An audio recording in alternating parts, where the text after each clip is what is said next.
नमस्कार, मैं विष्णु विश्वकर्मा, जिला संगठन आयुक्त स्काउट वाराणसी। साथ में हमारे वाराणसी के सीनियर बुजुर्ग मोतीलाल सर, बगल में हैं मनोज पटेल जी, हिमालय आउट बैच हैं। तो हम लोग आज चर्चा करेंगे स्काउटिंग गाइडिंग क्यों करें। हम तीन लोग हैं, आपस में चर्चा करेंगे कि स्काउटिंग क्यों करें। हाँ मनोज जी बताइए कि स्काउटिंग क्यों करें।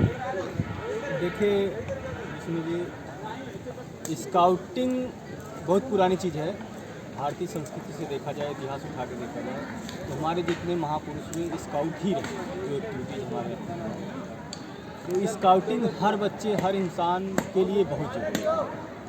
यह जीवन जीने की कला सिखाता है। जीवन को कम समय में कम सामग्री के साथ संयमित रह करके कैसे जिया जाता है, यह स्टूडेंट लाइफ में करना चाहिए। इसलिए स्काउटिंग कम समय में हम टेंट बनाते, कम समय में टेंट बनाए, कम समय में भोजन बनाए, कम समय में हम कैसे समय को मेंटेन करें, कितने समय पर यह हमको कार्य करना है, ये स्काउटिंग सिखाता है, अनुशासन सिखाता है।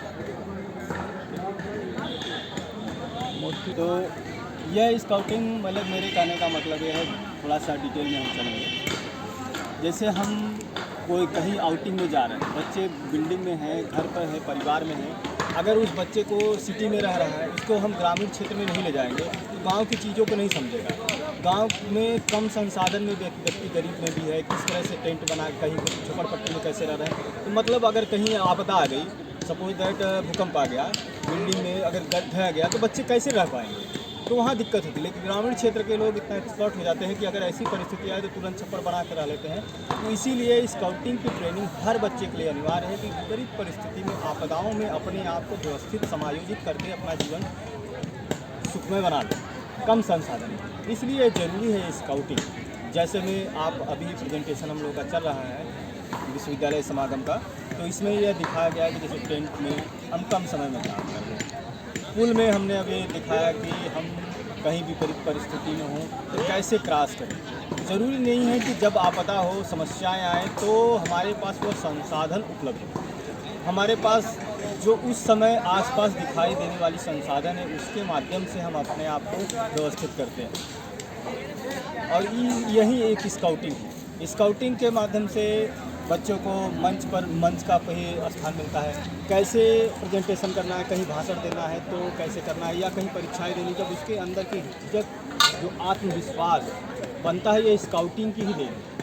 क्योंकि हम लोग सांस्कृतिक कार्यक्रम करते हैं, नुक्कड़ नाटक करते हैं, और ग्रामीण क्षेत्र में भी जाकर या शहर में भी जाकर के हम लोग उसके इन नुक्कड़ नाटकों और इसके माध्यम से हम संदेश देते हैं कि इस पर जो अवेयरनेस है, जो बुराइयां हैं, इसको कैसे दूर करें। ये स्काउटिंग के माध्यम से बच्चों के अंदर जब भरा जाता है, तो जब स्टूडेंट लाइफ में उनके अंदर आ जाता है, तो अपने जीवन में जब वो सांसारिक चीज़ों में जो प्रवेश करते हैं, जिम्मेदारी लेते हैं, तो वो भावना जुड़ी रहती है। एक अच्छा नागरिक बनता है, एक अच्छा पिता बनता है, गार्जियन बनता है, जिम्मेदार व्यक्ति बनता है। ये स्काउटिंग ही सिखाता है, व्यवहारतः लाता है, प्रैक्टिकली लाता है। तो स्काउटिंग एक बहुत बृहद रूप में है, लेकिन उसका शॉर्टकट हम लोग चर्चा कर रहे हैं। तो एक तरह से समझ लीजिए कि स्काउटिंग क्या है, अथाह समुद्र, जिसको हम लोग इसमें आपस में बहुत ज़्यादा डिबेट नहीं कर सकते, लेकिन एक लाइन में ये जान सकते हैं कि स्काउटिंग अगर है तो ये संसार है। चाहे किसी धर्म जाति से जोड़ लीजिए, कोई संप्रदाय से जोड़ लीजिए, सब सिखाते हैं एक अच्छा नागरिक। आइए अब इसके बाद हम सबसे समझेंगे और डिटेल में सुन सकते।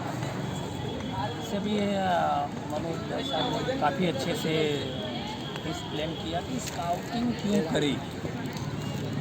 स्काउटिंग इन्होंने काफ़ी अच्छी अच्छी बातें बताई, जैसे कि स्काउटिंग से सीधे से है कि सर्वांगीण विकास करना। हमारे जो नन्हे मुन्ने स्काउट गाइड होते हैं, जो 10 से 17 वर्ष होते हैं, जो एज निर्धारित होता है, जैसे 15 से 25 वर्ष वर्ष रेंजर्स है, तो मूलभूत जो इनका होता है,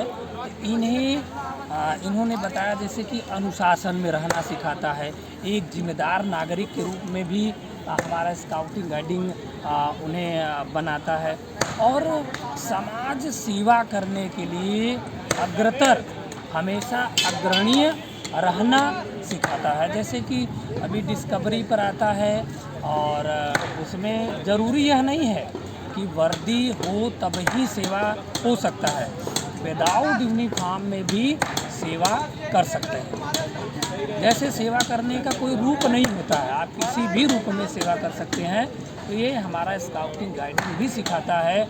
और जैसे इसमें इन्होंने जिक्र किया आपदा प्रबंधन का या बाढ़ का या भूकंप का, तो यह सही बात है कि हमारे स्काउटिंग गाइडिंग में बहुत से गतिविधियां ऐसे हैं जिसके माध्यम से हम सभी बाढ़ और आपदा या भूकंप आने पर जितने भी, चाहे वो पुल निर्माण हो, चाहे आपका मंकी ब्रिज हो, लेडर ब्रिज हो, या आपका टेंट निर्माण हो, या गैजेट हो, शूज स्टैंड हो, चप्पल स्टैंड हो, या आपका विभिन्न प्रकार का जितनी भी एक्टिविटीज़ होता है, सभी एक्टिविटीज़ को हम उस समय आपात स्थिति में उसका प्रयोग करके लोगों को आश्रय प्रदान कर सके जो कि बाढ़ या भूकंप से ग्रसित लोग हैं। इस उद्देश्य से हम स्काउट करें। और जैसे कि हमारा स्काउटिंग गाइडिंग एक संस्कार देता है, जैसे आचरण, बड़ा है तो कैसे रिस्पेक्ट करना चाहिए, सम्मान देना। जरूरी यह नहीं है कि पद बड़ा होता है, संगठन में संगठन के साथ मिल करके एक सदस्य के रूप में सेवा करना चाहिए। और हमारा स्काउट गाइड मानव को मानव बनाता है, यही हमारा मूल उद्देश्य है, जो कि मानव को मानव बनाता है। और वही मानव बनाने के साथ साथ मानव भाव भी लोगों के अंदर होना चाहिए। मानविक भाव आज के समय में बहुत ज़रूरी है, यह स्काउटिंग गाइडिंग में अति आवश्यक है, जो कि नित्य प्रतिदिन यह मरती दिख रही है, इसका ह्रास होते जा रहा है। आप दिन प्रतिदिन देख सकते हैं कि संस्कार किस प्रकार से इतना तीव्र गति से उसका ह्रास हो रहा है।